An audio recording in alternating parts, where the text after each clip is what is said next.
You wanted the best. You've got the best podcast. The hottest podcast in the world. The Chris Voss Show. The preeminent podcast with guests so smart you may experience serious brain bleed. The CEOs, authors, thought leaders, visionaries, and motivators. Get ready. Strap yourself in. Keep your hands, arms, and legs inside the vehicle at all times, because you're about to go on a monster education roller coaster with your brain. Now, here's your host, Chris Voss. Folks, Voss here from thechrisvossshow.com. There you go, ladies and gentlemen. The Earliest Things That Makes Official. Welcome to the big show. As always, the Chris Voss Show is a family that loves you. Doesn't judge you that harshly, because you're here to learn, you're here to educate, you're here to learn and know more, and that's what makes you a better person than for the most part, most people, because most people, they just don't care. They're busy watching The Bachelor, the Kardashians, or I don't know, they're looking at the wall and drooling out the side of their mouth. But the smart people are over here on the Chris Voss Show. That's what I'm trying to do. I'm trying to dress you up, folks, as they would say in the old days. Sound like old time radio, didn't it, there for a second? We're trying to dress you up, but you bunking kids. Anyway, whatever. I don't know what I'm talking about. Go to goodreads.com/Chris Voss, LinkedIn.com/Chris Voss for your family, show, friends, and relatives, to LinkedIn.com/Chris Voss, and all those crazy places. We are on the interwebs in the sky. Today, we have an amazing young man on the show. We're going to be talking about his insights, his experience, etc., etc. Willie Handler joins us on the show. He's the author of an amazing book we're going to be talking to him about, and some of his insights into that book, and so we can find out more about it. It is entitled Out of the Shadows, Growing Up with Holocaust Survivor Parents, and that came out October 26, 2024 by Willie Handler. Willie has reinvented himself on several occasions throughout his work career. He's been a hospital administrator, a government policy manager, an expert in insurance, and a consultant. Following his retirement from the government, Willie began a writing career. He's published 3 fictional novels over the last few years. His latest books include a memoir focusing on growing up as a child of Holocaust survivors.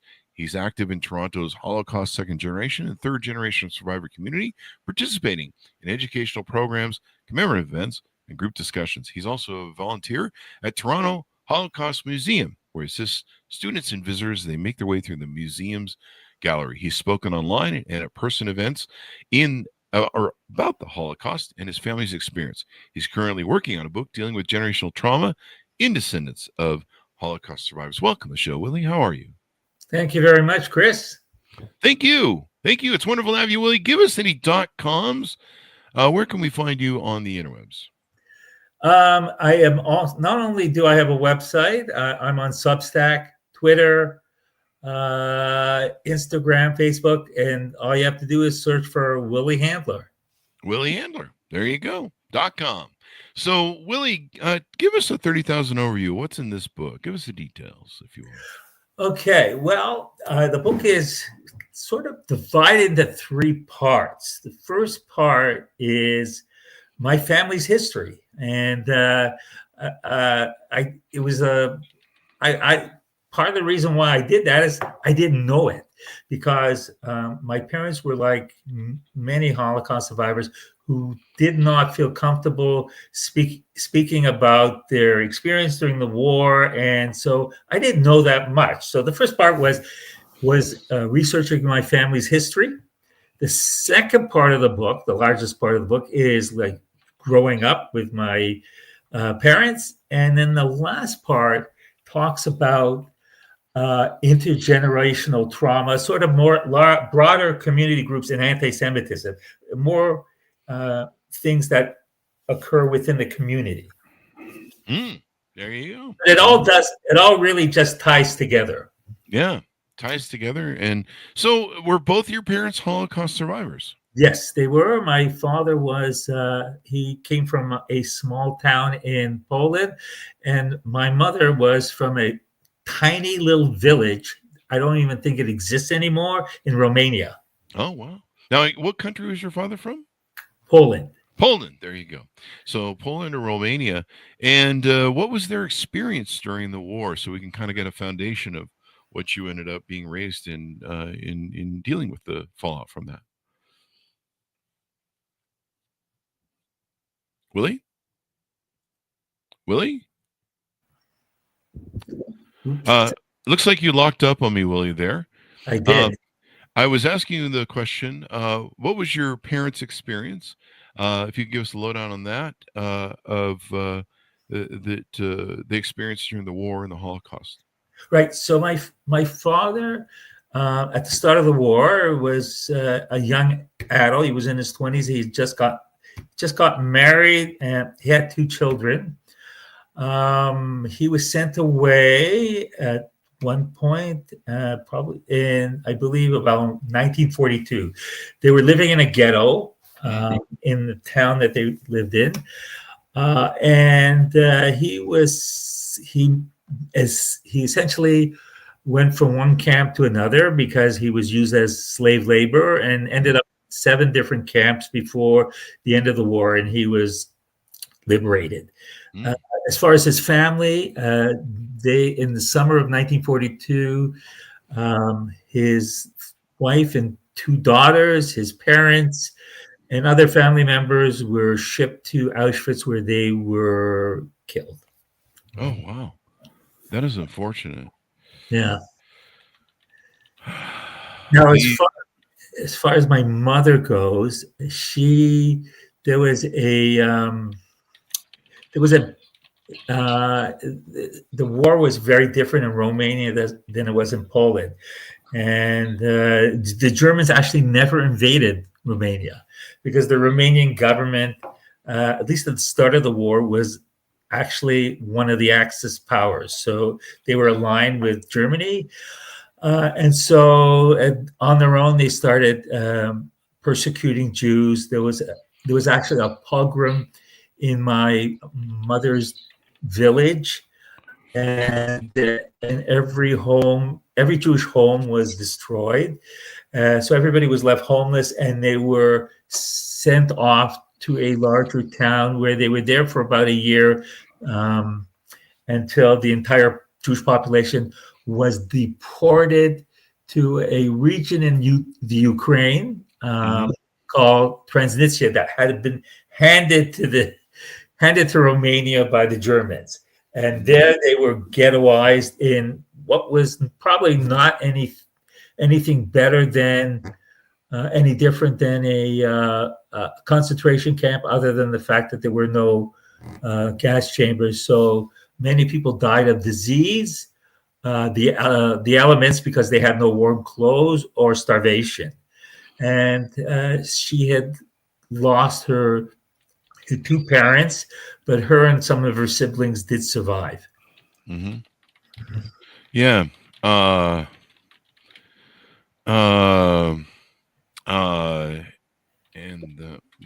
So what was it like for you to be raised? What was that environment like when it came to you being raised? Well, that it's an interesting question. When you're growing up, you think that your household is sort of normal, but it was far from it. Yeah. And as you grow up, you start to realize more and more how out of the ordinary it was. I mean, my parents were both very traumatized by their experience. Yeah. And in those days, they didn't even know what trauma was. Yeah. PTSD was not a label hung on people until after the Vietnam War. And so they tried to they actually met after the war in Israel. They tried to, they basically they immigrated to Canada, and they began to sort of scrape together money. They worked and bought a home very early on, but they were really very much focused on your basic needs, which is food, clothing, shelter. When it came to emotional support, they weren't there. They really didn't have the greatest parenting skills. So I was kind of very much, you're left on your own. So there was no one to help me with homework. If you have a problem with a friend, no one to really talk to about it. you want to play sports, you better sign yourself up and get yourself there, because that was not something within their realm of needs. And so you become relatively independent, but a little bit too much. Mhm. And so I found myself, in fact, to be very much in survival mode. And also, as I learned, is that some of that trauma that I experienced was transferred over to me and to my siblings as well. And today we know that as intergenerational trauma. Yeah. Yeah. There you go. Fun is fun. And so what sort of, how did that manifest itself in your experience? Well, it's interesting because I grew up having to do everything for myself. Um, I learned not to rely on people. So even today, I don't really know how to ask for help. Oh, really? That's part of it. And um, I think I gained a lot of my father's sort of distrust of people, and I kind of did not develop very much in the way of close relationships with other people. I tended to push people away or have a wall around me. I wasn't one to display much in the way of emotions. I just held them all in. And it kind of really worked fine for me. I was very functional. I was very successful in my work career. And then I guess about 5 years ago, when I decided I was going to start working on my memoir, things for me started to change a lot. Mm-hmm.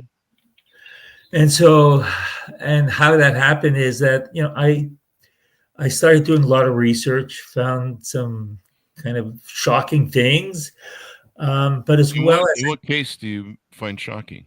well, maybe the best example is I mentioned that my father had a wife and two kids, Uh-huh. two daughters, and but growing up, he basically told us all, including my mother, this as far as she knew, he had a wife and one daughter, Mm-hmm. and anytime he was reminded of them or he talked about them, he would just start to cry. Mm. Uh, so when I did some research, I didn't have any clear sense of dates. So when he was married, when his daughter was born, so I got access to Polish archives and got marriage and birth records. And what I got was I got his marriage records, but what I got was birth records for two children. Hmm. And so he had essentially buried the memory of his younger daughter. And I should say, Oh. they when they perished, they were 27 months and 11 months. They were like virtually babies. Mm-hmm. And so that was a huge shock for me and for the rest of the family. And I still don't completely understand it. And so that's like one of the shockers. I did not even know the name. I mean, he had 5 siblings, 3 of which actually survived, 2 perished. I did not know their names, and I had to, part of my research was finding out their names and how old they were, and so on, and stuff like that. And so but as I started to recall some of my childhood memories, because I really needed it, to work on the book. Not only did those memories come back, but all this trauma that I had been storing inside of me for decades just came all at once. Mm-hmm. And within a couple months, I basically had a breakdown, and ended up in therapy. Oh, wow. Yeah. Okay. And I'm still in therapy, but I have bounced back and moved on to work on another book. But that whole process was very transformational, and so I think at a certain point I started reevaluating my whole life, my relationships with people, what I wanted to do the rest of my life.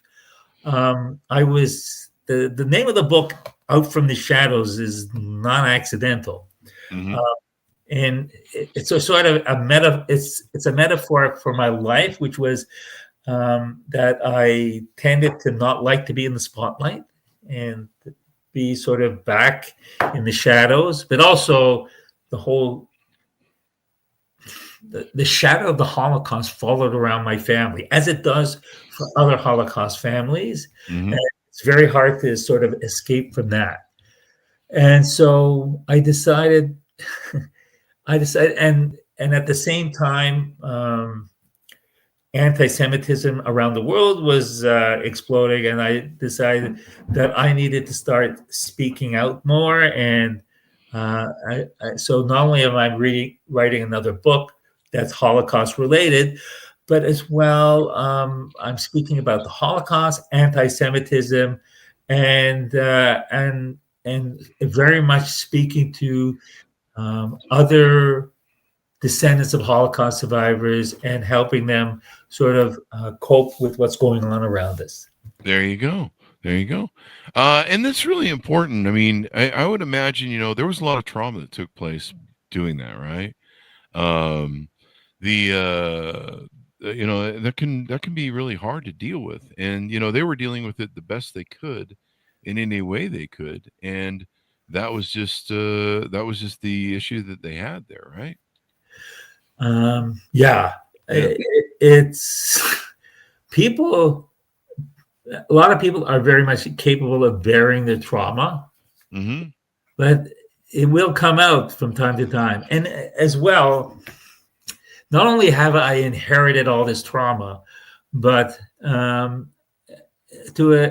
maybe to a lesser extent, I was also traumatized through my childhood by what I would say is sometimes I had different labels for my parents. They were sort of they were loving and nurturing, but they were also distant, and they did not necessarily integrate well into North American society. And so at times I labeled them useless and clueless, which is a little cruel, but it kind of very much reflected the fact is that I had to do things on my own because they did not have a good sense of what was the best. So, picking courses for school, I couldn't go to my parents. What do they know? they did not know. But wow. My parents were essentially illiterate. Mm. When your raising that life gets disrupted, when your life gets disrupted by something like World War II, it either delays or stops your development. Yeah. And as I spoke to and I should say for my next book, I interviewed over 100 descendants of Holocaust survivors, and what I found was they were experiencing very similar things, and that and their ability to cope and their parents' ability to cope really it sort of ended up being a very broad spectrum, but there was nothing unique about my experience. Yeah. It's and maybe you need to start a counseling service for survivors, because a lot of this transposes into generational trauma, correct? Yeah. And in fact, it wasn't, I would say, this whole notion of intergenerational trauma was not recognized or understood. I don't think people realized it was happening until 25 years after the end of the war. Mm-hmm. And the interesting thing is because because the children of Holocaust survivors weren't their trauma was never really recognized. Yeah. And I should add the reason, and it's reflected in the title of my next book, which I'm still working on. It's The Hidden Victims, because people don't realize that these people are, in many cases, as damaged as their parents. Wow. And what's happening now is they're all, I would say, they're from 50 to 78 years old, something like that. It's the kind of like the boomer generation, right? Yeah. And their children, the third generation, are also carrying intergenerational trauma. And so kind of part of my book will be, the new book will be on how to mitigate transferring that trauma from generation to generation to generation. There you go. Transferring that generation and dealing with it and stuff. I mean, that's a really important point, that people have to take and deal with, et cetera, et cetera. So do you go around to speak and do different things, et cetera, et cetera. Is that correct? Yeah. And so, I do virtual and in-person sort of talks, and I'm very flexible. In fact, in the first week of November is in Toronto is Holocaust Education Week, and one of the programs I'm doing a program with a friend of mine who used to be a white supremacist. Wow. And she left. She was only in for a very short time, and then she realized that she was making a huge mistake in her life, and so we're doing a program on Holocaust denial in the digital age, and it actually should be a very interesting program. All right, that should be pretty cool. I don't have information yet, but I will be posting it online on social media probably next week when the link is available, because it's going to be a virtual, sort of like a fireside chat. There you go. A fireside chat. With no fire. With no fire. Maybe a virtual fire. I'm not sure. A virtual fire, as it were. There you go. So you got some chats coming up. Any future books you're working on you want to give details? Well, right now it's The Hidden Victims that I'm going to be working on, and once this is done, and which will be sometime before the end of the year, I might just go back to fiction and give my body a rest, because this stuff is pretty stressful. Yeah, pretty stressful, as it were. Pretty stressful. So as we go out, any more we need to talk about, plug, or get to have people talking about?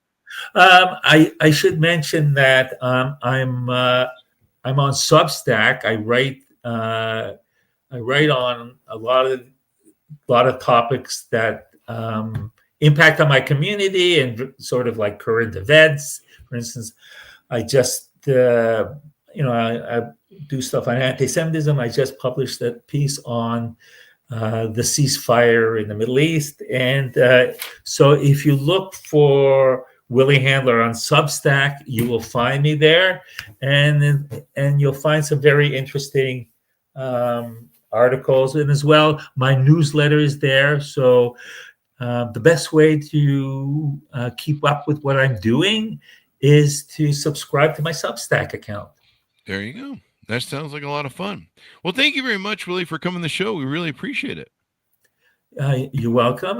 My pleasure. Thank you. And thanks, Ronitz, for tuning in. Order up Willie's book wherever fine books are sold, and definitely take a look at what's going on in today's world, the anti-Semitism and stuff like that, and why these stories are important, that we don't relive the Holocaust and other horrible things that we've done to people around the world.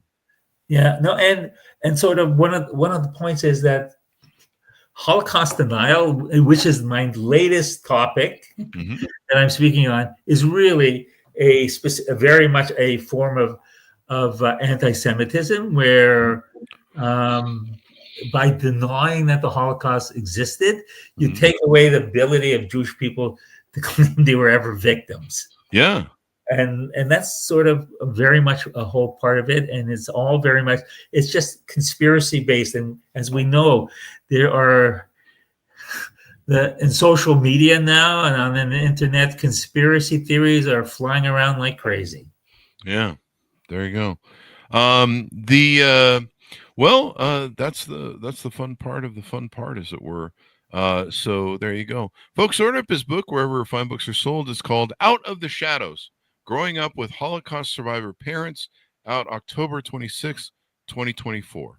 Thanks so much for tuning in. Go to goodreads.com/Chris Voss, linkedin.com/Chris Voss, Chris Voss, one of the TikTokity, and all those crazy places on the internet.